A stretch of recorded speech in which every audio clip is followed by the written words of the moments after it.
Shepandis, can you hear me?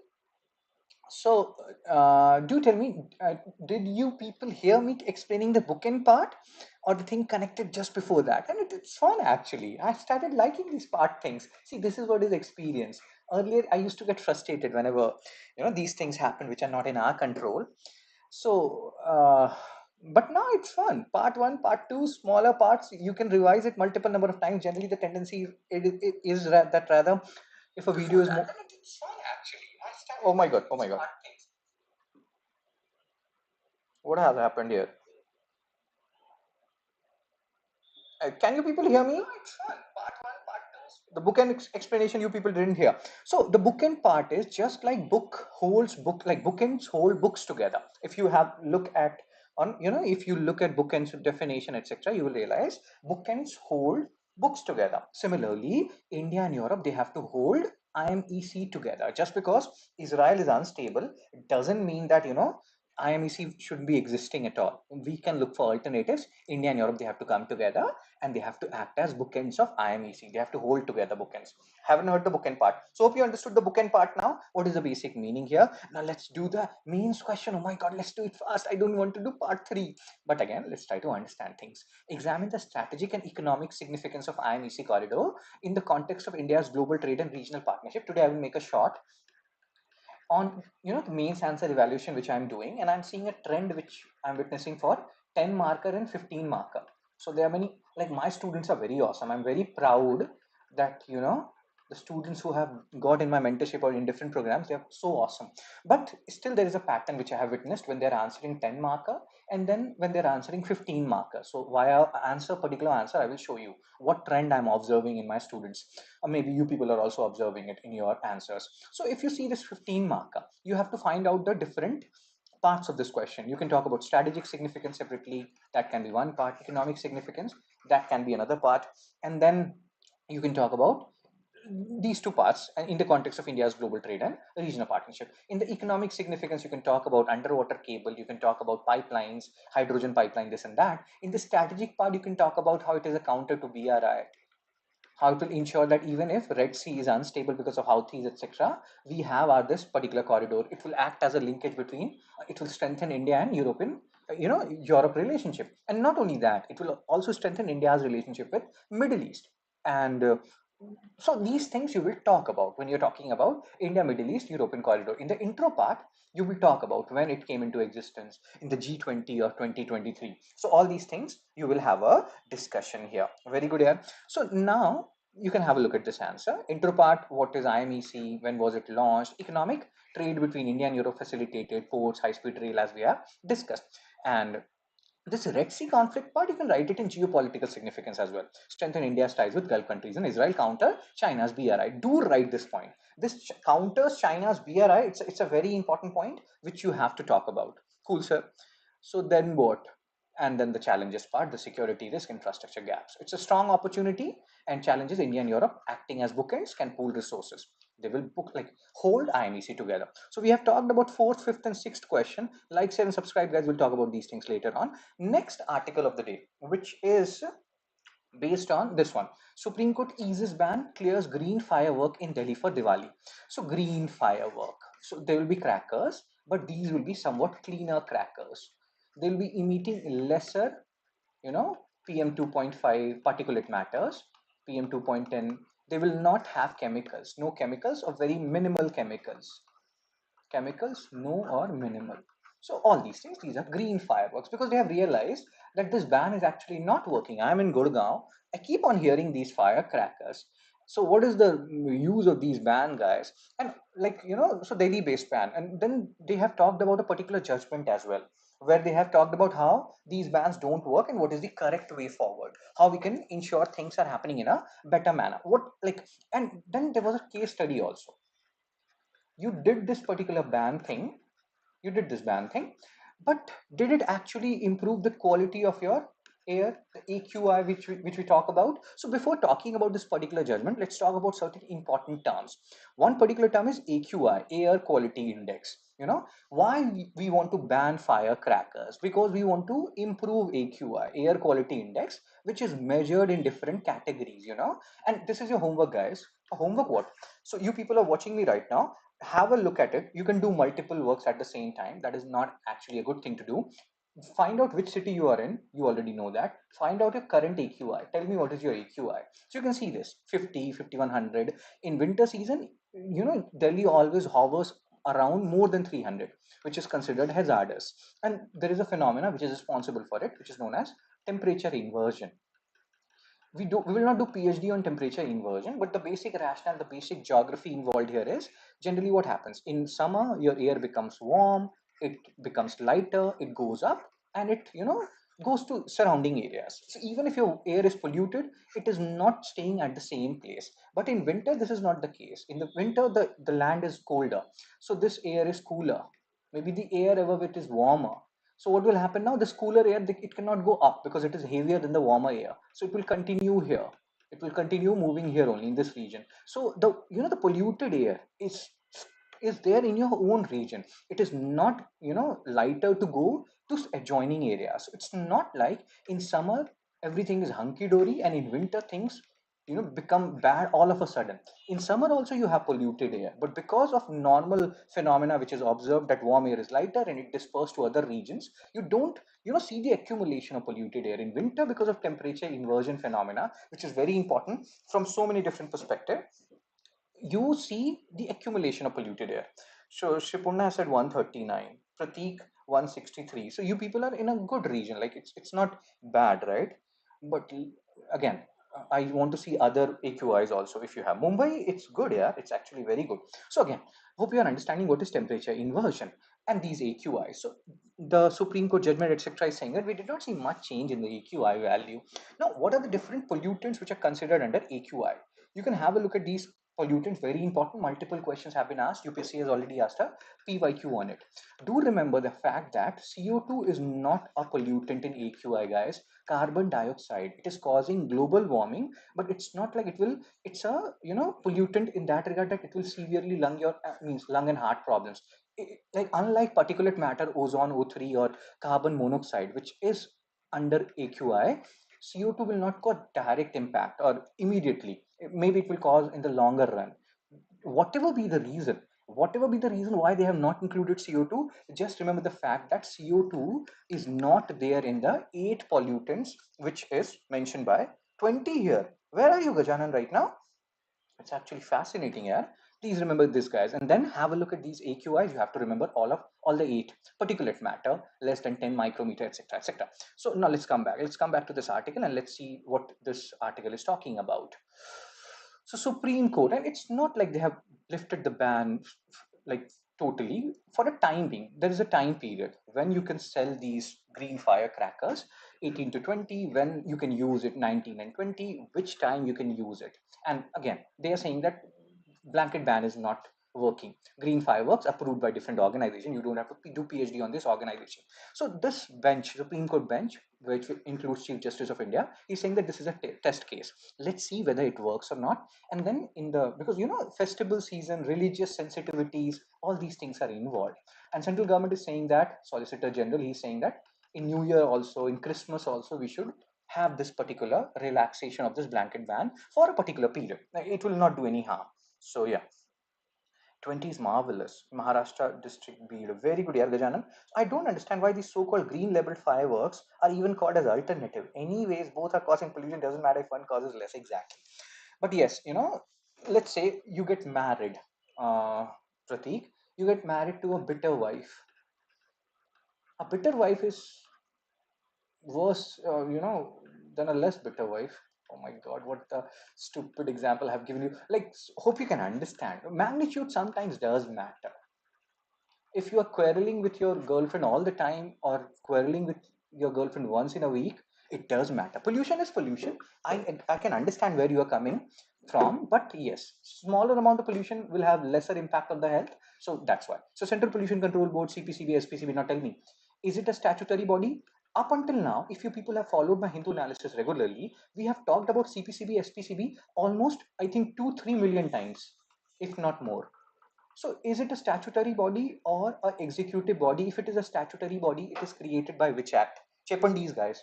I will kill you people all. I will kill you all and eat you alive. So this is a ambiguous statement. This statement makes no sense at all. If somebody tells you that they will kill you and they will eat you alive, so if they have already killed you, how they can eat you alive? They cannot eat you alive if they have already killed you. You people will not understand. When you will become 18 plus, you will understand where I'm coming from. So court is talking about a balanced approach and effect of complete ban. Nothing was seen. It was not seen like the air has improved dramatically in Delhi NCR. Now, this judgment is important. Supreme Court is talking about, yes, a statutory body, Water Act. Iltush and Harshini, I love these two guys, like girls. They're very good. So, Water Act of 1974 and Air Act of 1981 further strengthened it. Very good, yeah. Water and air. So again, effect on complete ban. See this in Arjun Gopal versus Union of India introduced green fireworks, which Pratik hate. I can understand his hatred towards green fireworks, but it has reduced emissions significantly. So magnitude sometimes doesn't matter. So that's why Supreme Court has said that this Delhi government 2024 year-long ban is not working due to the availability of clean alternatives. AQI comparison, not much change has been witnessed between 2018 and 2024 when the ban was imposed. So all these things necessitated, plus the religious sensitivity part. You people can agree, disagree, whatever is your opinion. Central government is like that, Deepavali, Christmas, New Year, we should have limited celebration. Little bit fun is needed in life. I have no views, guys. I'm as boring as hell. I don't play Holi, I don't play Diwali. I'm just a geek.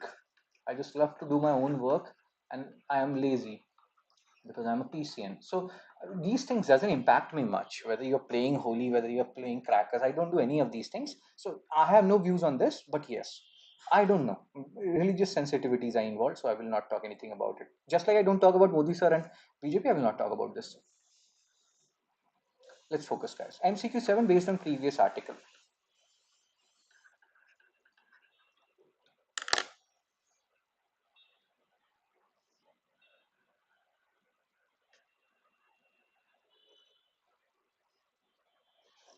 Which of the following events provided a favorable? Harshini has given the answer. Favorable geopolitical context for IMEC's launch in 2023. Now, this is a tough question. Why this is a tough question? Because we did not talk about Paris Climate Accord, but we keep on talking about this COP21, if I'm not wrong, 2015 Paris Climate Deal. One of the most important, like whenever you talk about UNFCCC, United Nations Framework Convention on Climate Change, whenever you talk about environment per se, you may have heard this Paris Climate Deal. It happened in 2015. This is happening in 2023. There is no relation, guys. Eliminate four. You will get the answer A, 1, 2, and 3, as stated first by Harshini, then Pratik, then Gajanan, then Shipurna, then Annie, then Iltush. Very good. Cool. Let's move on. PYQ 8, asked by UPSC in 2016, in the cities of our country, which among the following atmospheric gases are normally considered in calculating AQI? Have a look at this particular question.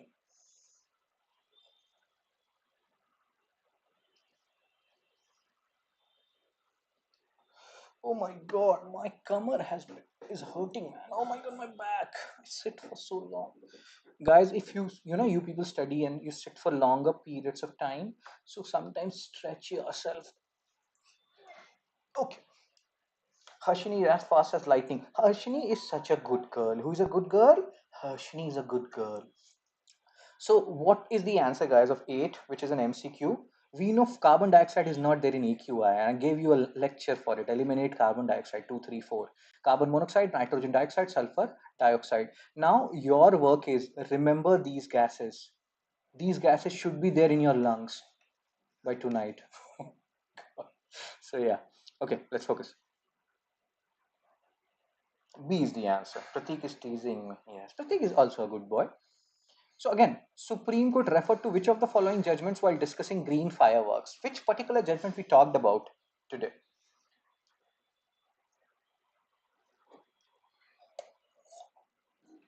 NC Mehta versus Union of India, Arjun Gopal versus Union of India, Will Law Citizens Welfare Forum versus Union of India, EP Pollution Control Board versus President of the.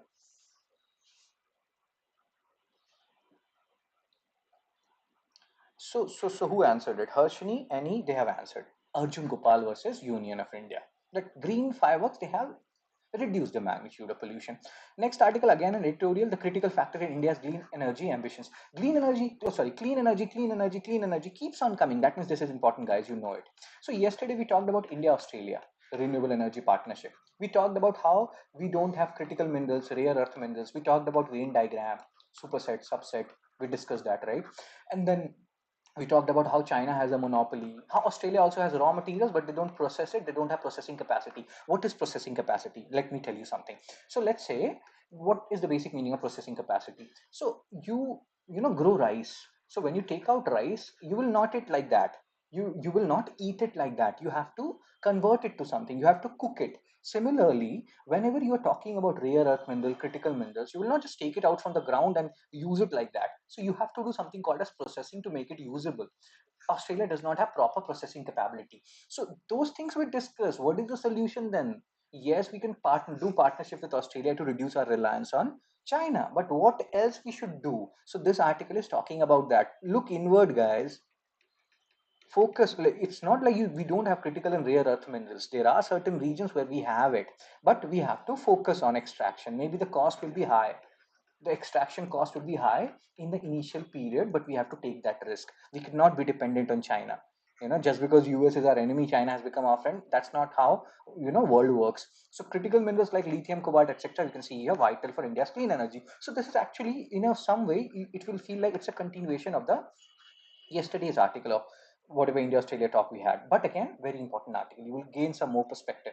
So we can see how electric vehicles, solar panels, etc., are dependent on these critical and rare minerals, which China is having a monopoly. India almost fully dependent, 100% for lithium, over 90% for rare earth minerals or these elements. So not good, not good. We need to look inward. Australia can help us to a certain extent. Good morning, Jivayan. So China dominates. This exposes India's to global supply chain vulnerabilities and geopolitical risk. We have talked about this 500 gigawatt renewable capacity and net zero emission. So now, what India should do? India has untapped mineral deposit. Lithium, we have it in Jammu and Kashmir and Rajasthan, and rare earth elements, we have it in Odisha and Andhra Pradesh. Problem is this word, inferred lithium resources. Geological Survey of India. There are two things here, guys: geological and zoological. Geological and Zoological Survey of India. Both these surveys, they have their headquarter in Calcutta. I love Calcutta. People call it Kolkata. UPSC or some other exam has asked their headquarter. Now tell me, what is the difference between Geological Survey and Zoological Survey? If you know it, you people are so good. Now let's focus. So Geological Survey, they are saying that 5.9 million tons of inferred lithium resource we have in Jammu and Kashmir. Inferred lithium means there is a probability that if you do the excavation, you can find lithium. But there is a probability that maybe you will not find. So lesser probability. You do excavation at your own risk. I'm not confirming it. It's inferred. It looks like there can be lithium. So that's why people are not, going for these, excavation, etc. Because the money involved will be high. So 20 critical mineral blocks for auction, attracting domestic and global investors. You always talk about return, right? ROI. So the ROI in inferred resources it's a tricky area. It's like it's very tricky. So you can understand why we don't focus on domestic production and excavation, and we focus on other countries. So we have different frameworks also: NMEP, Mineral Exploration, Mines and Minerals Act, National Critical Mineral Mission, which is focusing on critical minerals like lithium, etc., with 34,300 crore plan. So, and again, there's another sector which we can tap. So, Iltush has given the answer. Geo means earth, geo means plant. Wow. So, geological science of rocks, zoology deals with science of animal life. Very good. So, zoology, Zoo is animal, and geological is science of rocks. Cool. So geology is basically dealing with geomorphology, how rocks are formed, etc., etc., and zoology is about plants and animals. Cool. So animals. Zoonotic. Okay, let's focus, guys. So National Critical Mineral Mission Plan, we have this. NCCM, all these things have been launched. I wanted to tell you something, I forgot this. So mining, see, mining sector, tell me one thing: you have primary sector, you have secondary sector, and then you have tertiary sector. We talk about all these different sectors. So mining will come under which sector? Primary sector, secondary, or tertiary? It is not contributing much. Our mining is underdeveloped. We have to focus on this. 13.6% it is developed in Australia, and that's why they have these rare earth and critical minerals. So we need licensing, simplification, etc., etc. There are different private, government entities which are working, NMDC, etc. You don't have to do PhD here. You just have to understand this whole rare earth and critical mineral sector is a nascent stage in our India, in our country, because of the inferred resource category. We're still not very sure whether we have it in Odisha or whether we have it in JNK or not, and it's easier said than done. We have heard the Niamgiri Hill case in Odisha. Even if we feel like yes, there are some rare or critical earth, let's say rare earth elements in Odisha, will those tribal people allow us to do excavation there? Will it impact the environment of that region? You can understand governance is such a difficult task, guys. So that is one thing which you have to keep in mind. As Intush Harshini is a scientist in the geology department. Very good, Gajanan. As you people are saying, it's a primary sector. Mining, like agriculture, comes under primary sector. You can get confused. You will feel like mining, etc., secondary industry. No, mining is under primary sector. Keep these facts in mind, guys. So now, yes, this is what I was telling you. So again, we don't need to focus on hurting tribal people in their land. One thing which we can do is we can recycle our e-waste, guys. Electronic waste. We have talked about this. These electronic waste, they sometimes contain these rare earth or critical minerals. So rather than going and doing excavation in these areas, etc., we can focus on e-waste. So this is a good thing. It's not like everything is lost and we only have to depend on countries like Australia or China. No, we can focus on e-waste management, and that can generate some amount of critical minerals for us, a little bit of rare earth minerals as well. So that thing they are talking about, a good thing, good point. Actually, not everything is lost for India. Key challenges: high exploration, production costs, as we have discussed, environmental and regulatory hurdles, as we have talked about, Niamgiri Hills thing, lack of domestic refining capacity. Just like Australia, we also don't have proper processing and refining capacity when it comes to these rare earth or critical minerals, unlike China. Weak implementation. Operationalize recycling policy. Here they're talking about electric vehicles or EV sector. EV sector, yeah. And e-waste sector, rather, electronic waste sector. So again, they're talking about that. Even though if you're talking about, let's say, inferred lithium resource, etc., you operationalize this mining. Maybe cost sharing can be done. Maybe government can bear a certain portion of the cost. Inferred means that the probability is less, right? So government should say that, okay, we are also, we will also, like 30-40 or 30-70 or 40-60, something like that, just like it happens in centrally sponsored scheme, etc. Accelerate exploration, promote urban mining research and development, and strengthen public-private partnership, PPP. Both government and private sector, they come together and they invest. You have different PPP model: BOT, BOT, EPC, HAM. We'll talk about it some other time. So these things can be extended for rare earth or critical minerals as well. Cool, sir. Cool, sir. Critical minerals are backbone. We need it for so many sectors, and government should think about, relying on like something other than just relying on countries like Australia and China. So, which of the following statement best describe the bookends metaphor in the context of IMEC, guys? Oh my God.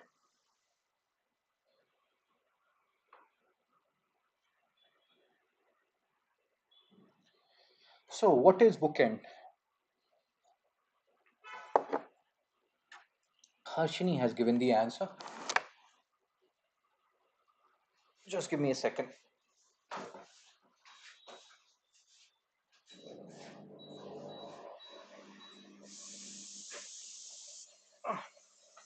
So Harshini, Rishi, Shipurna, Gajanan, any all of you have given the answer. India and Europe act as anchors at both ends of the corridor to ensure stability and prosperity. Again, page number 13, China has filed WTO complaint on India's electric vehicles battery subsidies. So we are providing subsidies on electric vehicles, etc. Then there is something known as, WTO, World Trade Organization, which ensures that, free trade, equitable trade happens. And free trade can happen when? Like, I don't know how many of you were there. We have talked about these AVD and, countervailing duty, CVD, anti-dumping duty rather, ADD. So what is this countervailing duty? What is this anti-dumping duty? So anti-dumping duty means, let's say China is making something at rupees 10 in their country, but they are selling it at rupees 8 in India. So this is anti-dumping duty. They are incentivizing their industries to kill the industry of India by selling things at a cheaper rate, anti-dumping duty. Then what can happen? WTO can impose an anti-dumping duty on China that you are doing wrong. Countervailing duty is like this. that you are making your things cheaper by giving subsidies, etc.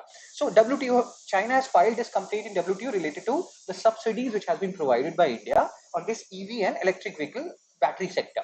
China is not very happy. We were just talking about electric vehicles, etc. And so let's see how things pan out. And this reminds me of an issue between India and US, which I have already told you, the domestic content requirement issue. What was this domestic content requirement issue? And that also went to WTO, and India lost. So domestic content requirement is India is a pioneer in solar sector. US companies, solar companies, they want to come to India. Our condition was these solar panels, etc. You will be buying it from our domestic manufacturers. US companies, they did not agree to it. US went to WTO, and US won that particular case. And US means WTO told India that no, this is a wrong requirement and you should not be going ahead with it. They should bring raw materials from their own country. You should not be putting a compulsion that they have to buy it from Indian companies only. So yeah, so and hope you remember these things. Keep it in mind. We'll talk about these things in detail later on. For now, this will suffice. So concern about India's subsidies. Remember these things: anti-dumping duty, countervailing duty. Anti-dumping duty means your good is cheaper in a foreign country than in your home country. Countervailing duty related to subsidies. If a particular home country gives a lot of subsidies to their domestic companies, maybe this whole thing has to do with this countervailing thing. We have to see. This thing will evolve. So China has law similar application against these different countries. You can have a look at it. And right now, it's not like it will directly go to WTO. First of all, China and India will talk, and then the things will develop. So let's see how things pan out. This is the condition of India and China trade. Our export is around what, $14 billion. Our import is around $113 billion. It's a highly skewed trade with China. So much import, right? So again, cool. Let's focus on some other stuff, guys. Solve this question, MCQ 11.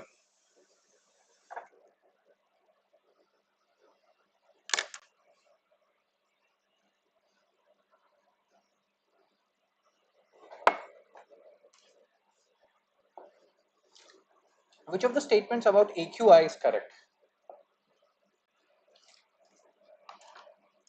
Harshini has given the answer based on the previous article.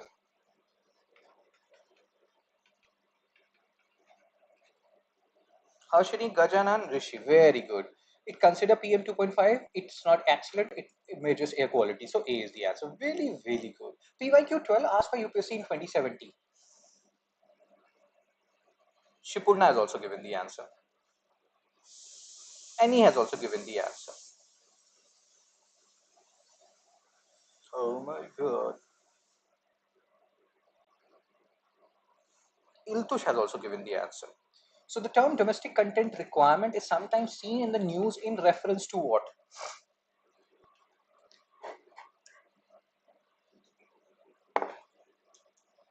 Chepandis, guys. Cheputulsu ledu kadu, guys.